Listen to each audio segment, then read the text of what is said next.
to the world of Global Business News TV on the air.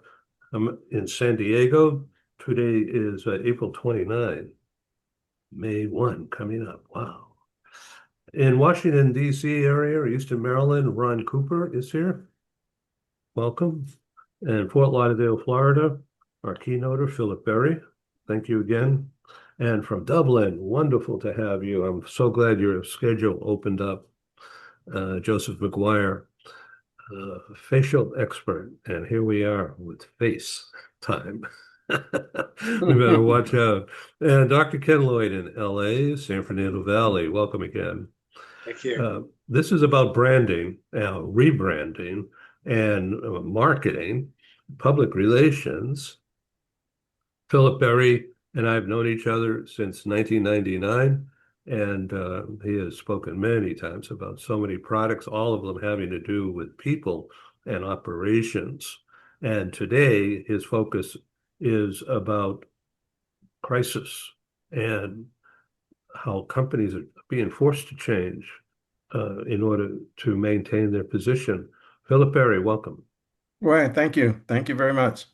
So the stage is yours, and following and intermittently, we will have audience and panel participation. Philip. Okay, so let me try to share this. Okay.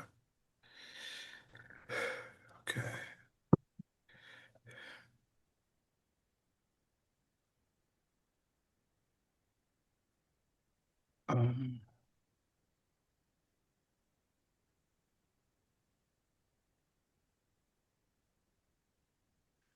I think I actually, what I want to do as I'm talking about this is to talk about change and talk about rebranding and innovation.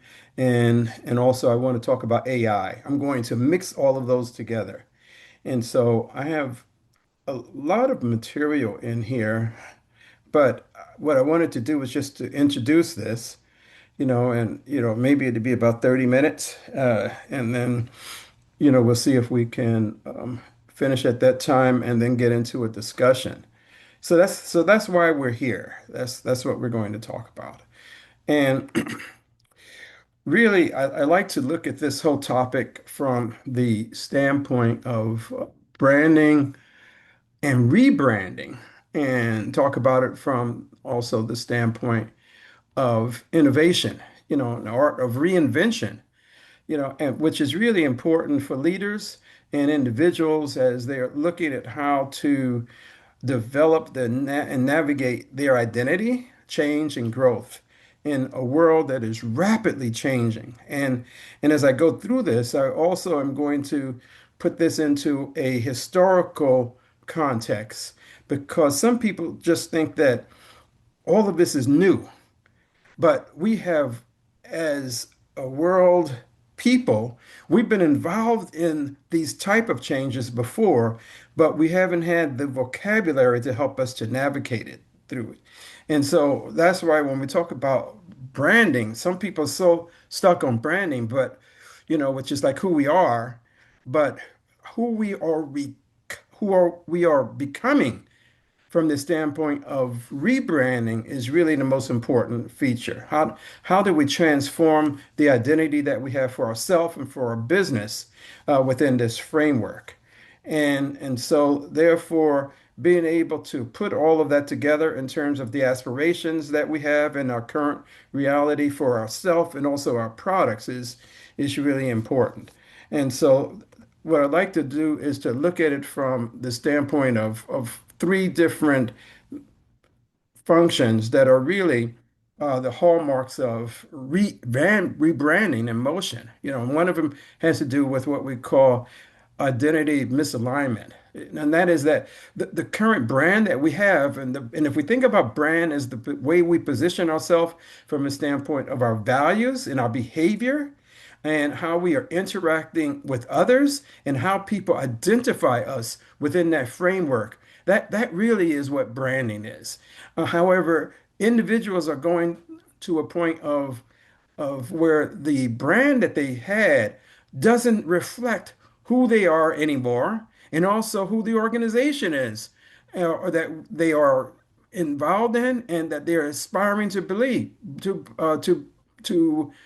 create, where they're aspiring to a whole new reality. And the second point to me is has to do with the disconnect that individuals have from the standpoint of who is my audience. And when I think about audience, I think about it from the standpoint of who is my customer, or who are the individuals that care about who I am and what I do, and how is the present way that I am positioning myself with them, how does that reflect who we want them to be and who we want to be within that context. And it really has to do with looking at the cultural shifts that are taking place, general generational change, and also the market, which is really expanding. So all of those pieces, when we talk about change, they're in flux. They're not the way they were before. People are operating based on looking at the old brand, but that's not working for them. And so therefore, we also have to look at a defining inflection point, and that is where we're looking at the pivoting fundamentally from where we are now, from the old brand, and to a new brand. And to do that really involves looking at three critical factors when we are rebranding. And some people are saying, well, they aren't rebranding. But the fact is that the old brand is not working for them. Nobody is relating to them based upon they were positioning themselves before in terms of their product, in terms of their company, in terms of their organization. It's out of sync, and so people are wondering why whatever it is not working. It's because they haven't gone through a point of redefining who they are. And that's what rebranding has to do. And so therefore, the critical factors that we have to look at have to do with, one, the whole issue of the relevance, because there are constantly changing features that are taking place in terms of who their audience is, the technologies that they're using, and also the markets. And I'm really going to blend in these all three of these factors later. But the fact is, and show you how we went through this before, but a brand that fails to adapt to the risk will become invisible, or even worse, outdated. And so when you talk about why people have to do this, is because they're going to be outdated soon, because everything is moving, everything is in flux except you. And so therefore rebranding keeps you in the conversation.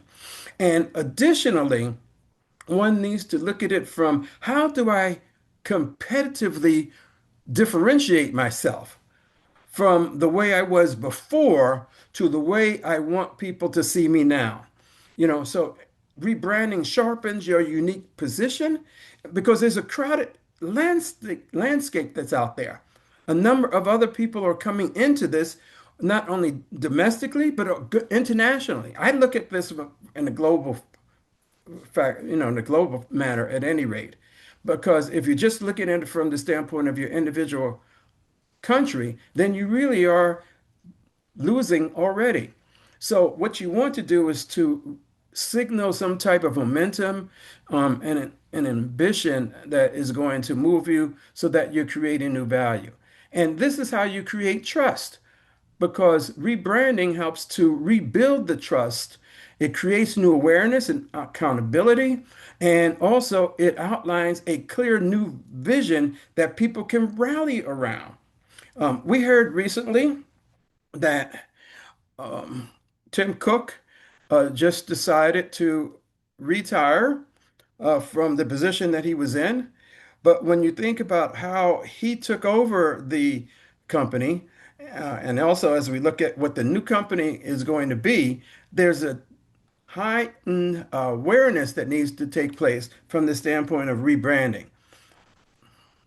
And so, what some people are operating on is this old paradigm, feeling, well, Charles Darwin said, well, we can make this happen. It's not the strongest of the species that survives, nor the most intelligent, but the one most responsive to change. And so you can't stay the same. In business and in life, you really have to move forward. And if you don't move forward or change yourself and adapt, then you have to do it within a framework, then you lose the context. Let me So let talk. me jump in for a second, just for a Mhm. second here. Sure. There's so much confusion going on, and people, I know I am being bombarded by so much stuff coming in, and I just have grown upset, and I just block out as much as I can now so I can concentrate on one or two things. And this is what you're talking about. People don't have the bandwidth. They don't know who to believe or what to do. There's confusion. Well, people are thinking that they can operate on the old brand, that is the old paradigm, and think that they can survive in the midst of this, and they can see that they're not going to be able to. In fact, this next slide gets into that because history has been here before. This is not the first time that this has happened to us in the world. Think about it from the standpoint of the 1440s with the printing press. Gutenberg came in and he really disrupted the way scribes and the church knowledge keepers were looking at things. And so the result of that was a renaissance, reformation, and the democratization of ideas. That's what happened. So this is not the first time this has happened. Additionally, move that forward from 1440 to the Industrial Revolution, where machines were replacing manual labor at a large scale.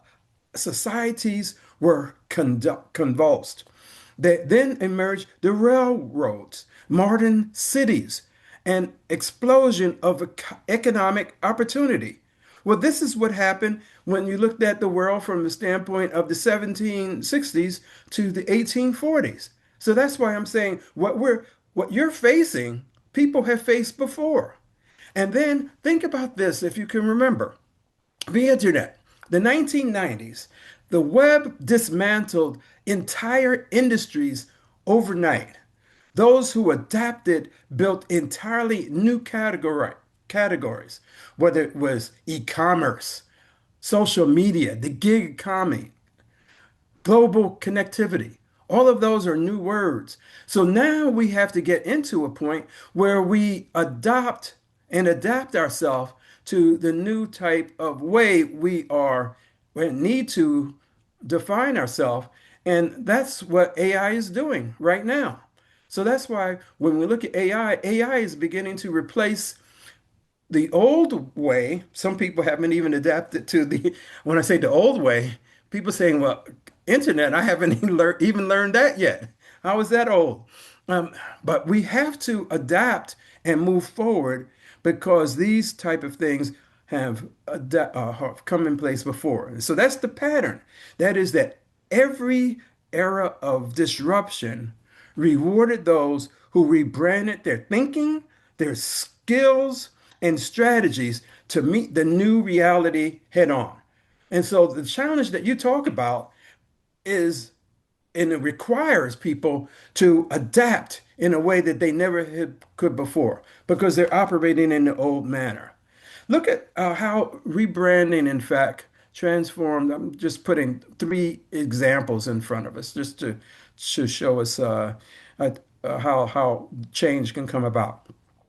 And maybe not a few years ago, 1997, Apple Computer was weeks from collapse. But Steve Jobs came in, he stripped the everything back in terms of products, in terms of messages, identity. The whole Think Different campaign came into play, and Apple repositioned itself not as a computer company, but as a champion of creative and rebellious thinkers. I remembered at the time in 1990, that was when I first joined IBM. My first job, in fact, wasn't in human resources or in coaching. It was as a product scheduler in the area of computers and looking how you can put together certain types of computer systems so that it would please the customer in a certain way. And then within the clouds you began to see companies like Dell come into play and certainly Apple Computer coming into play. People were buying a product, the iPhone, and they didn't even know what it was, but people were buying it in the millions, not only domestically but globally. The same thing that happened with Nike. Nike said, we are going to rebrand from an athletic gear company to one that is based on human potential. Think about that. That was what they were selling. So what they did was to anchor themselves into the whole issue of human potential and that everybody has an athletic within them. And so if they can do that, then they're going to be a new person. Just do it was the most powerful brand statement in history at that time. And then Oprah Winfrey came through as a TV host, and look at how she transformed a multimedia media platform and philanthropic force, and even into being a spiritual authority, across the board, so that people were looking at the information that she brought together and brought it within the reach of everybody. And so that's some of the things. Those are just three examples. I can think of a number of other ones also, but I just wanted to put those in front of you. But let me move to what I call let's move into a strategic rebranding blueprint. And so I'm going to look at five different pillars. I'll start with four. The courage to reinvent is the next chapter that is in front of people.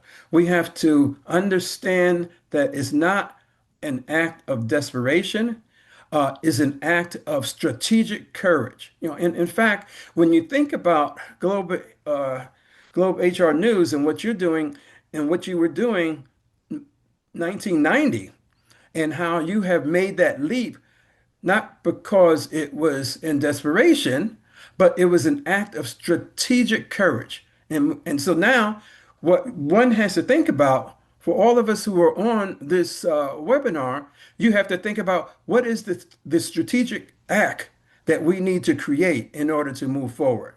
And I so, want to say thank you, Philip, for mm, the audience.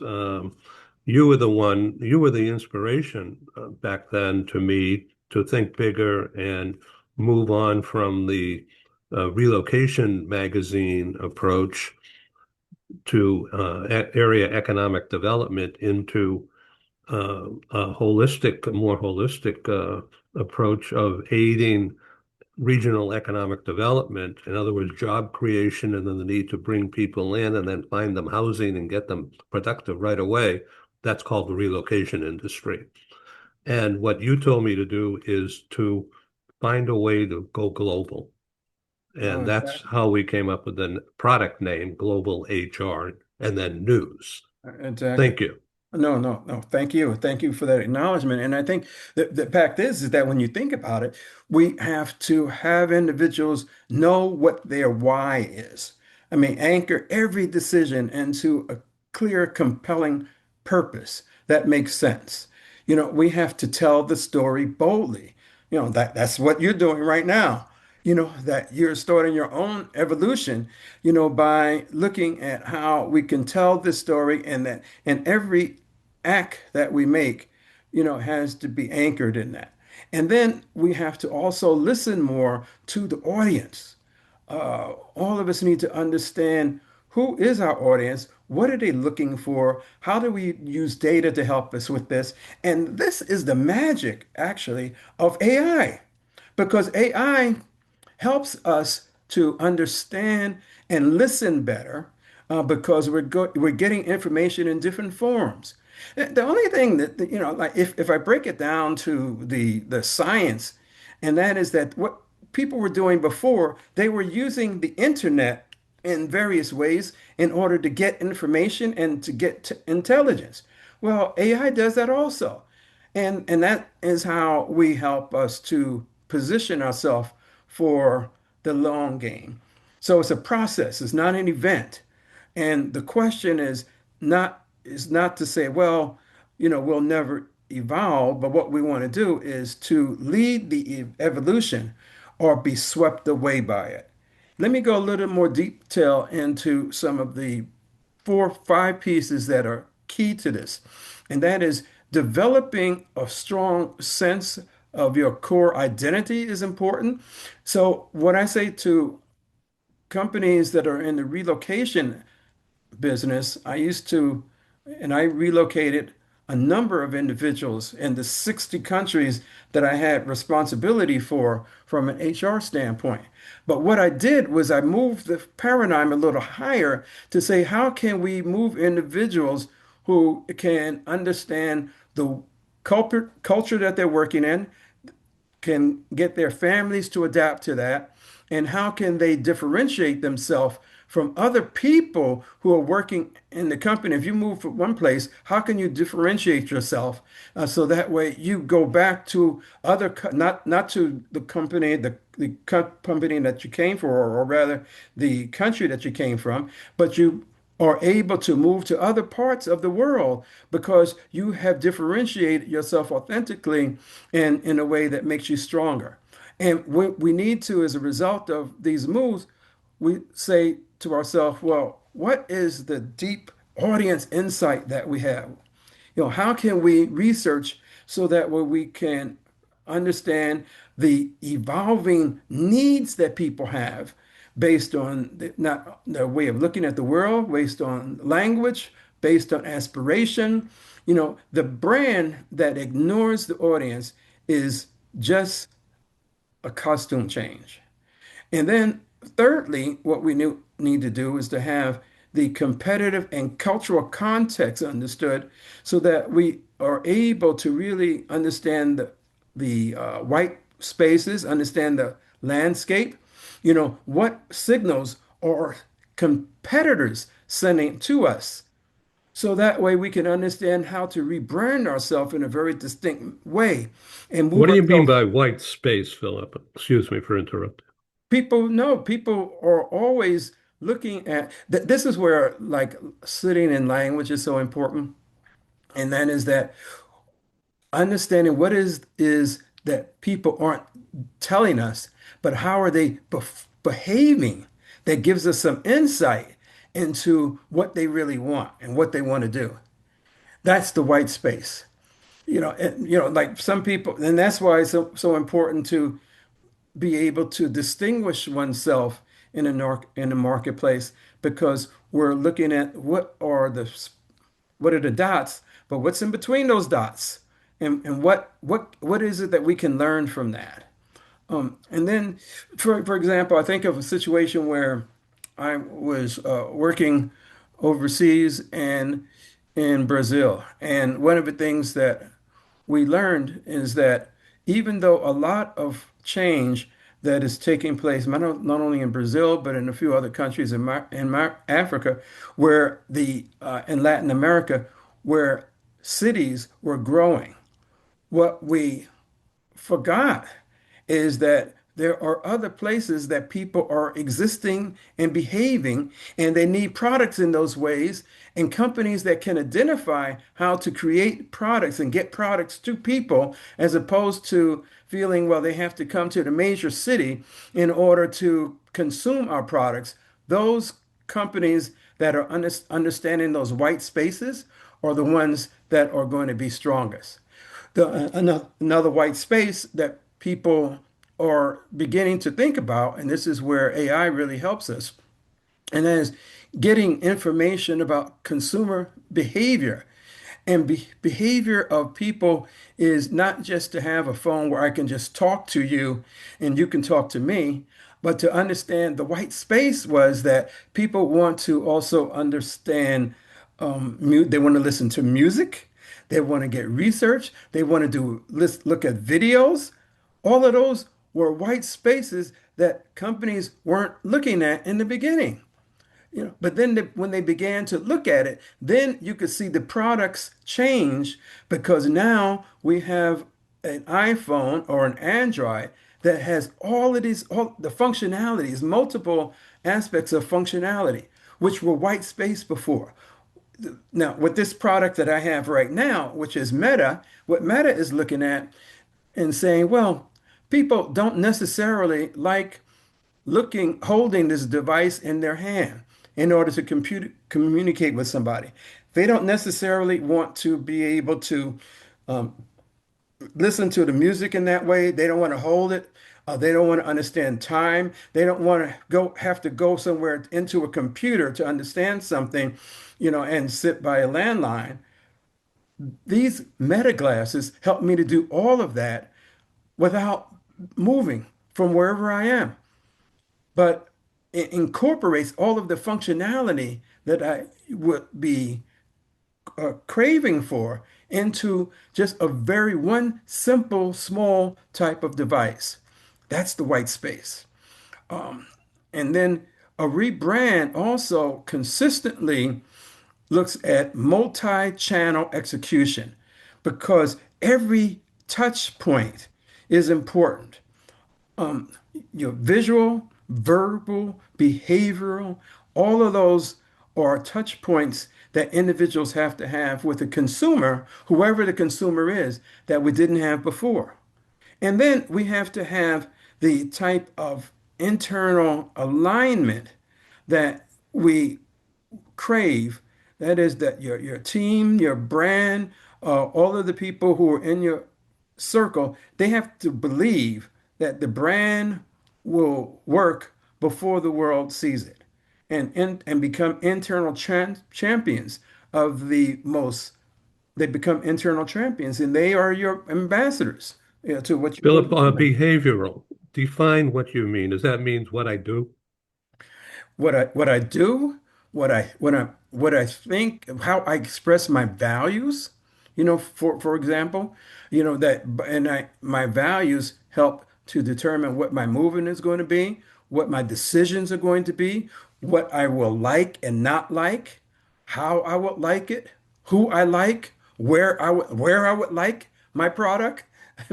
It's all those are all of the pieces you're looking at from that perspective.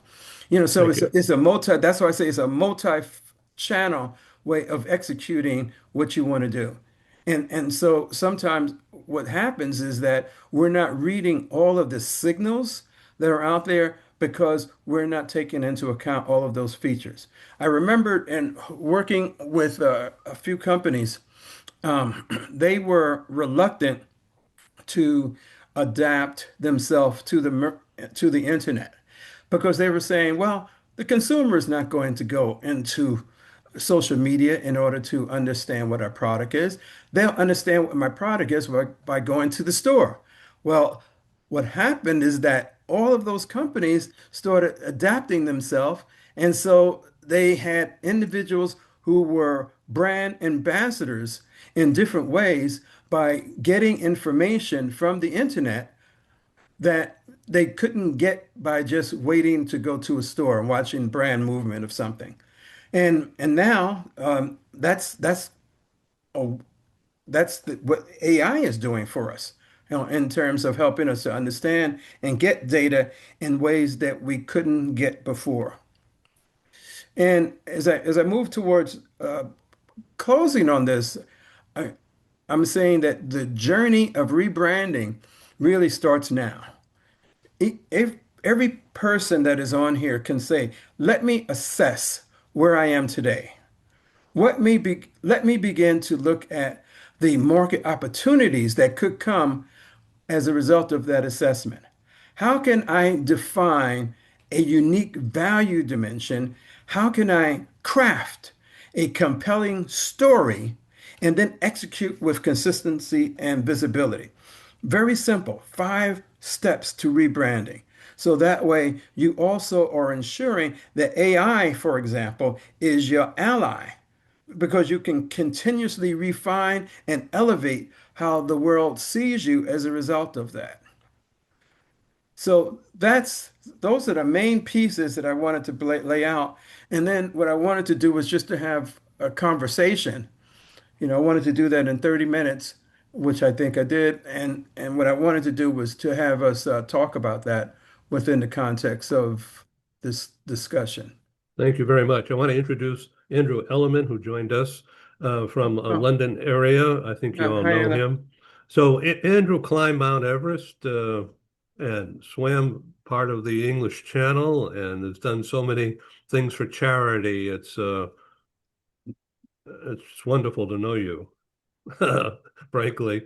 So why did you write the book? That's part of your branding, your rebranding, and to pull it together for yourself as well as for people to understand that perhaps they can motivate themselves to try something to break through. Andrew? And you have to unmute. There we go. Firstly, thank you for having me on the show.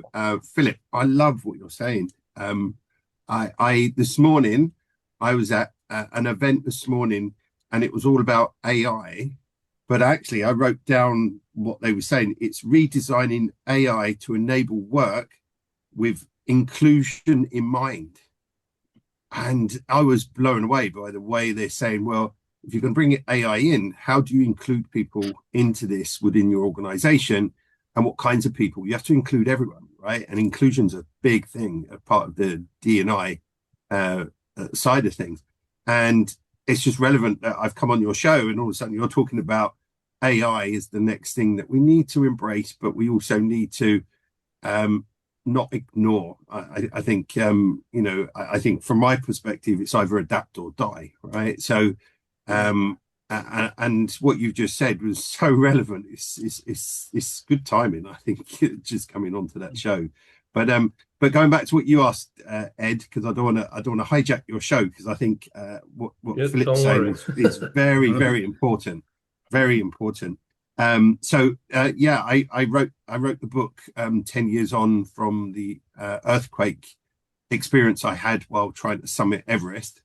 And with things and changes that are happening right now, I just thought it was the right time to bring out my story, because a lot of the things that happened in my life in the last 10 years, not just climbing Everest and breaking a world record for the highest dinner party in the world and swimming in the English Channel, learning to swim at the age of 48, not because of that, but things always got in the way of me trying to do those things. There was always things that, I remember joking and saying, I'm going to swim the channel. My wife was like, but you can't swim.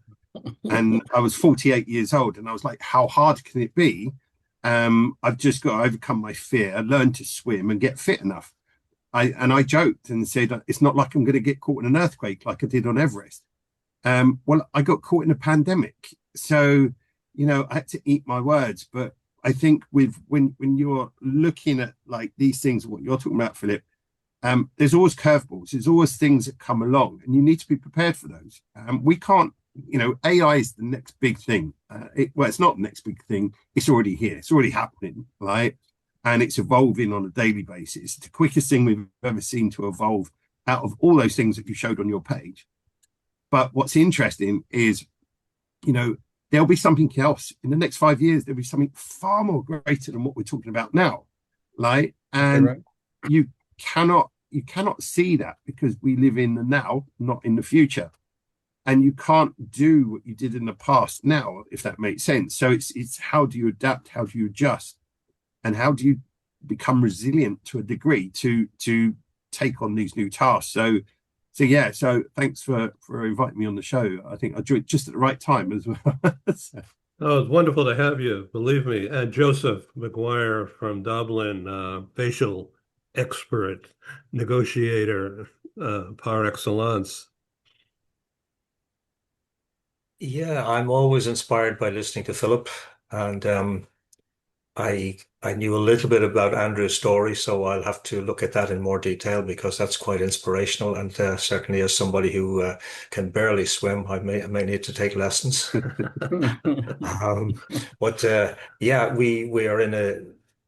know we're in a time of unprecedented change, and certainly anybody in business needs to take AI on board. There's no question about it. Just a question of which models we use and how well we train them, and how well we retrain ourselves. And Philip is obviously talking about rebranding.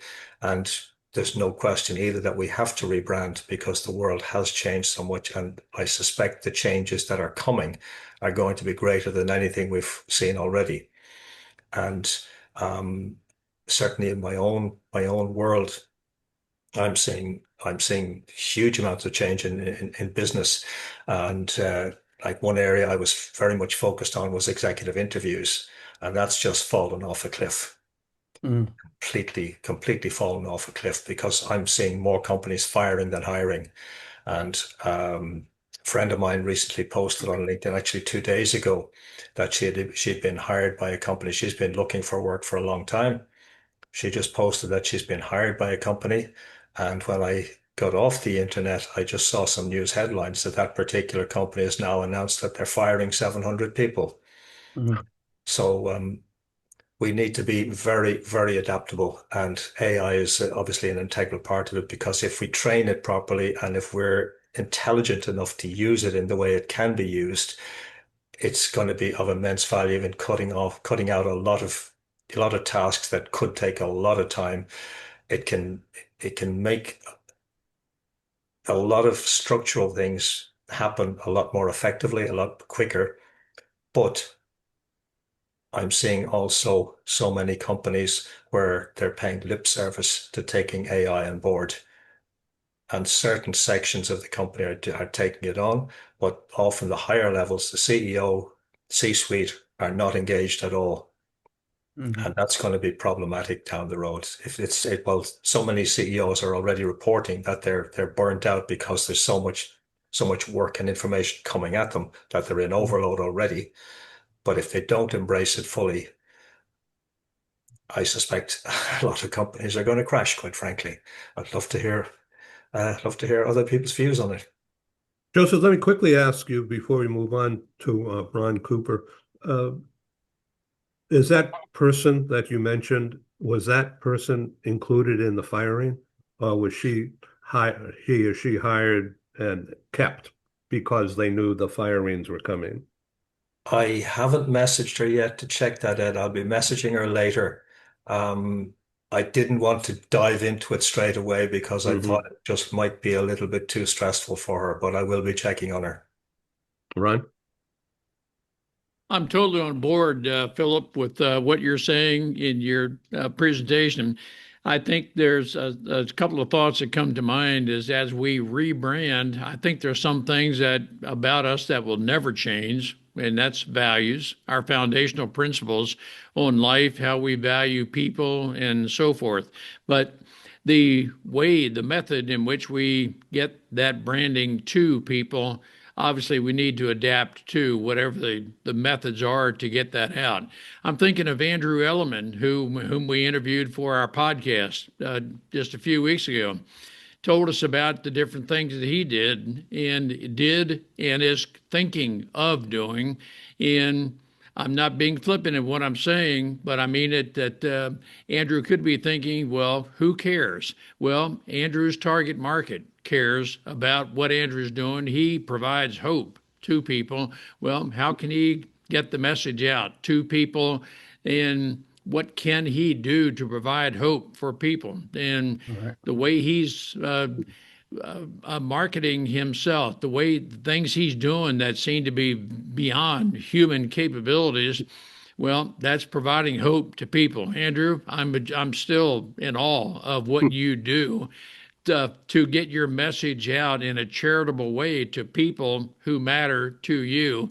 Dr. Ken Lloyd, in a similar fashion, we need to rebrand that the way we do reviews, so the way people feel, the way people can know how well they're performing in a company, that no longer an annual review. It needs to be virtually a continuous review, and it's relational. The way we adapt to people and let them know in real time that, yep, you're performing well, you're aligned with our values. And as we can choose to adapt innovatively to technology that's made available to us, how can we get the messaging out?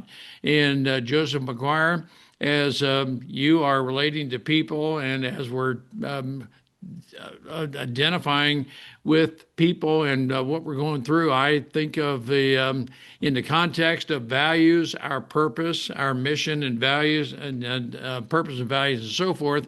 I try to determine of what I do, how many people would say, me too, me too, I do the same things. Well, what unique value proposition do I provide to people?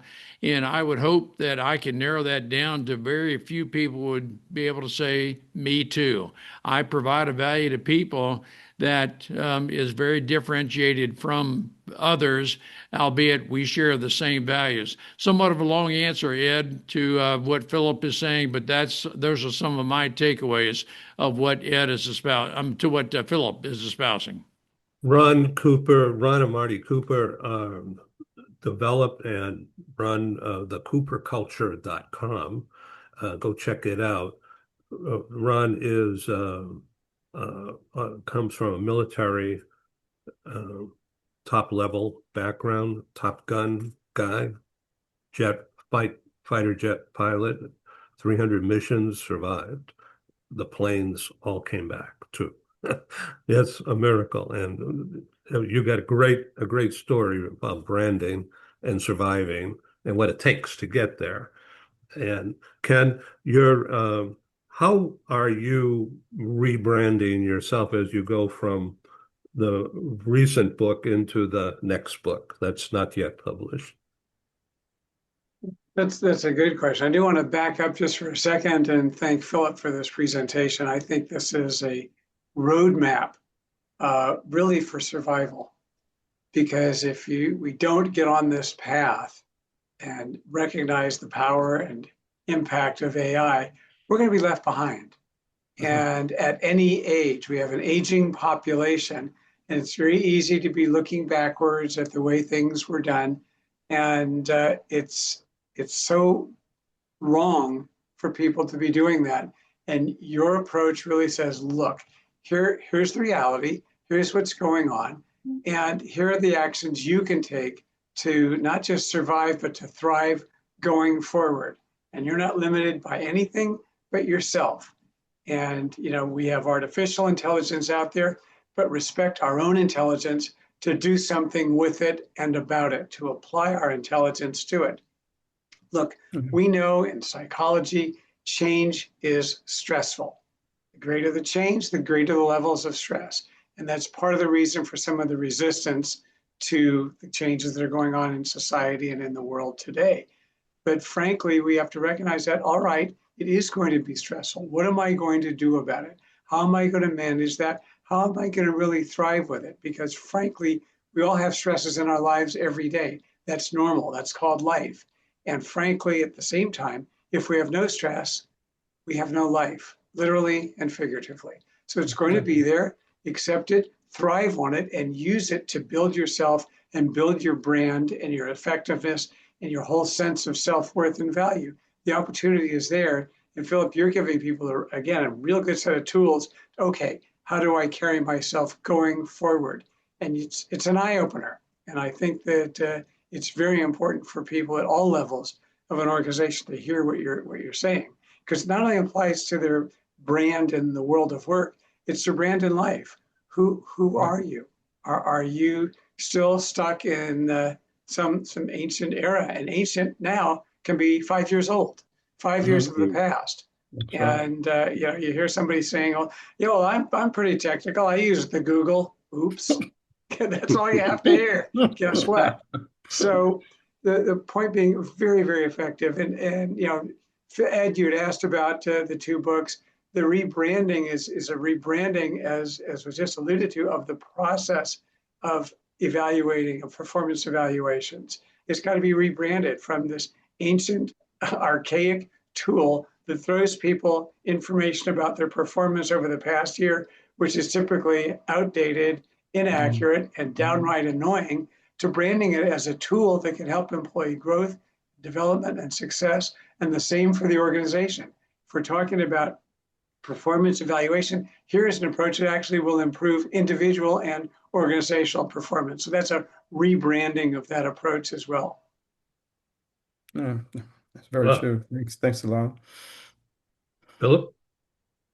One of the things that's so interesting when I think about my own career and how, matter of fact, when I was at Procter & Gamble, So I started in the area of leadership training and then organizational effectiveness. And but then I studied the audience and people that I wanted to relate to. And I learned that I need to, in order for me to be more effective, I need to understand a lot more about all the different aspects of human resources, compensation and uh, diversity and how benefits. I mean, in order to be a fully functional resource to organizations, from my standpoint, I needed to have those skill sets. And also that was when I started doing international assignments and when I was at Procter. And then when I moved on to Colgate, I mean, I was doing it full-fledged. So I think about my my own career, what I did in order to I didn't know what to call it, but what I did know is that what I was doing wasn't sufficient enough in order to meet needs that I was seeing out there. And so to me, that's where you start, to look at the needs of the people that you want to address. And that's what I was trying to capture in the model that I had there. And then that helps you to go back and discover, like, what is my why? Who am I? And how can I make a difference and where can I do that? And then, you go back in an iterative manner to people who are your audience, whoever that might be, and then begin to make the changes that are necessary in order to bring about a successful way of looking at the world.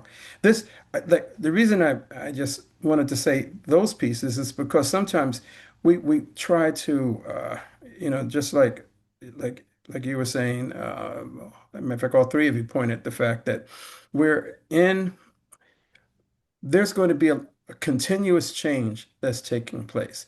And if we don't do something different, if we are hoping and waiting and hoping that it's going to go back to the old days, show me how to Google, as you would say, I mean, as a way of getting information.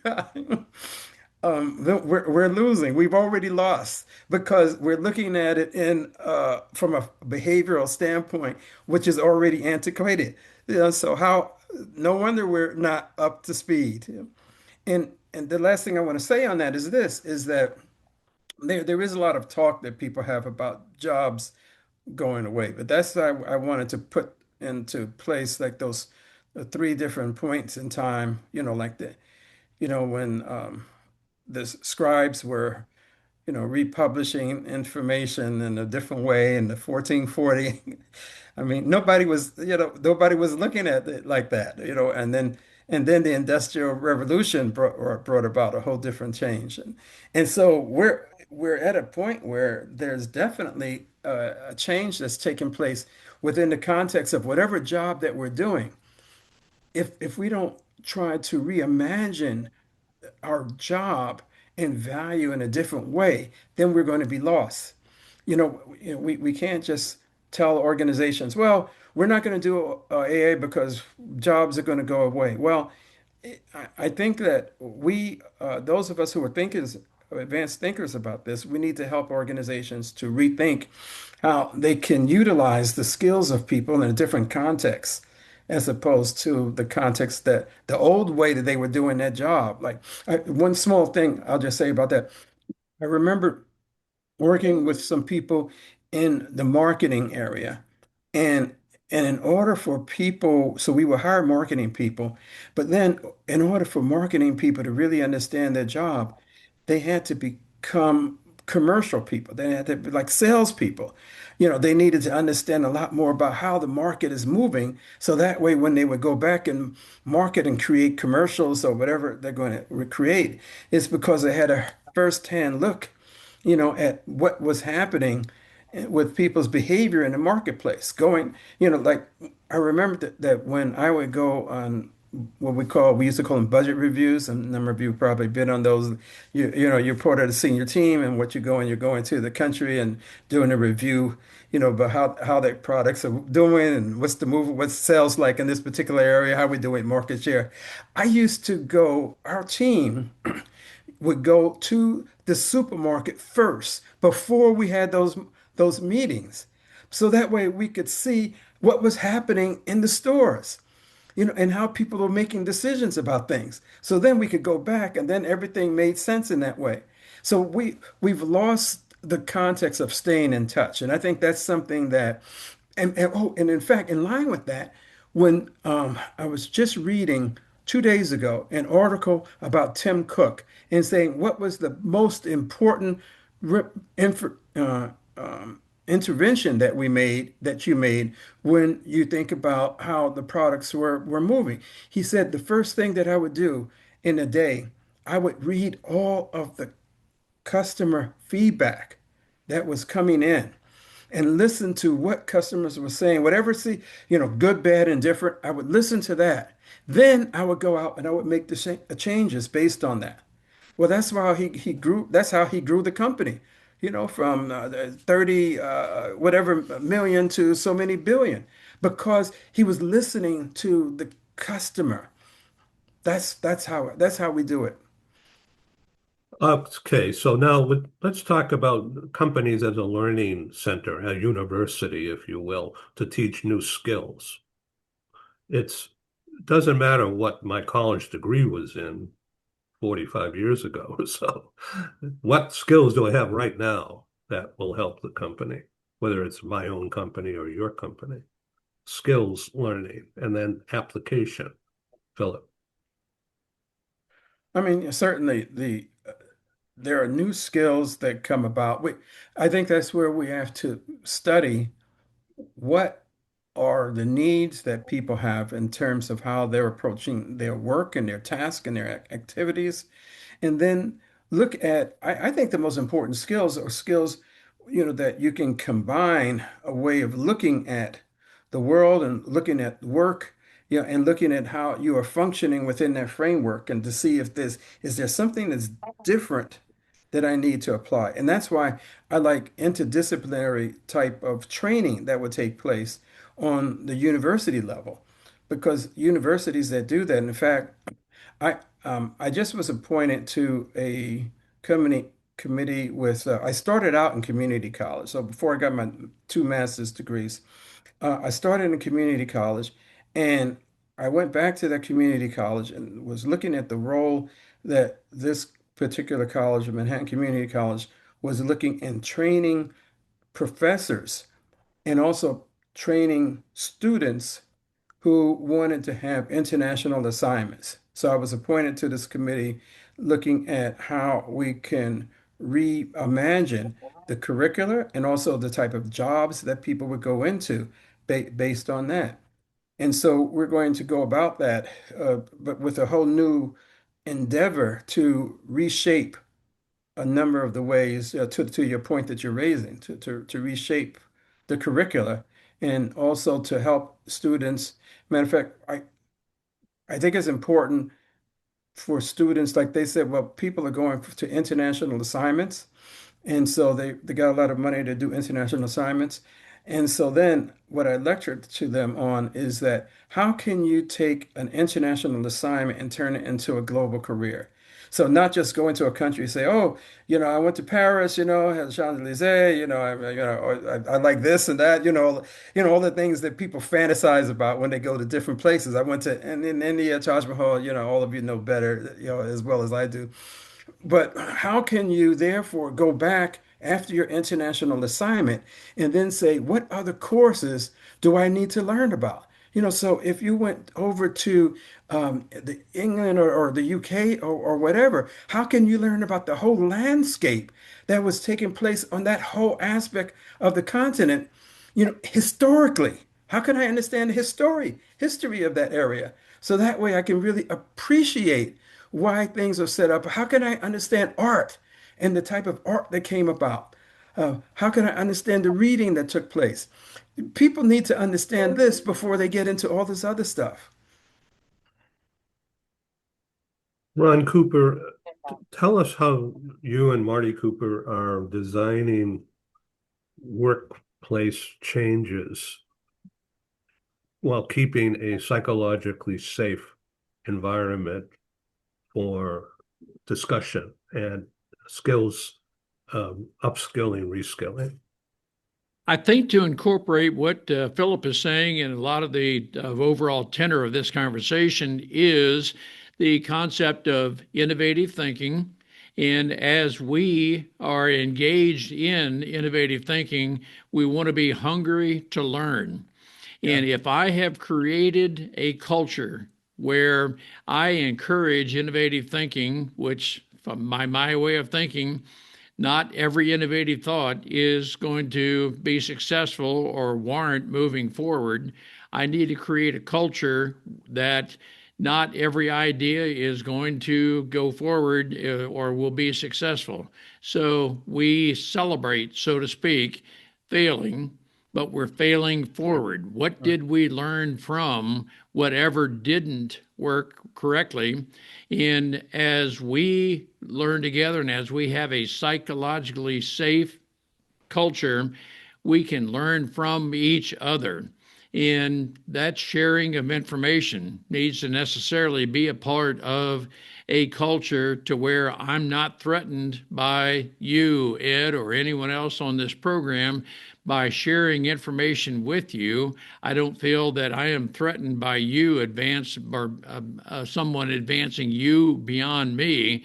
But I'm a long-term thinker. I am a globalist type thinker.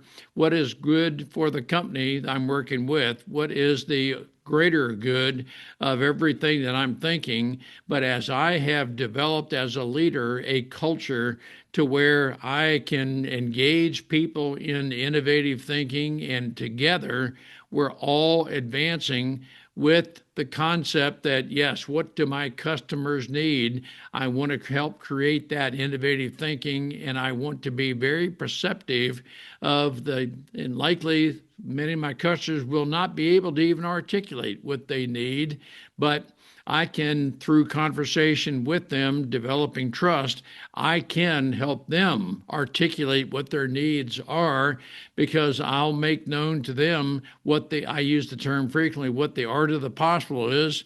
And Philip Berry, for example, well, what do you think? I think meta glasses would help you. To which I might say, I have no idea what meta glasses are even. And so, as we think together what the art of the possible is, we learn with each other. And I think, well, yeah, constantly, now that you mentioned that, maybe that is what I need. But Ed, that's a part of the culture that Marty and I help create various businesses to establish. And when we have that innovative thinking, a psychologically safe culture, we all benefit because we're working together as a team.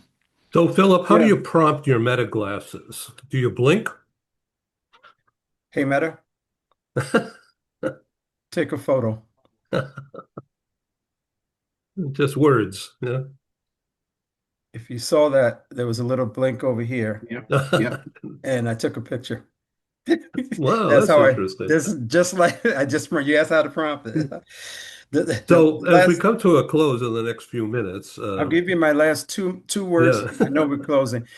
Once in a few less than a minutes. sentence that I would say based on what Ron brought up, and that is that John Nesbitt, a futurist, said that the world doesn't belong, to those who are the biggest, the most intelligent people. The future belongs to those who can learn, unlearn, and relearn. That is what brings about the future. All right, that's interesting. Okay, so Ken and Joseph, this term that Gemini fed to me is relationship capital. Ken, what does that mean to you? And then Joseph, and then everybody.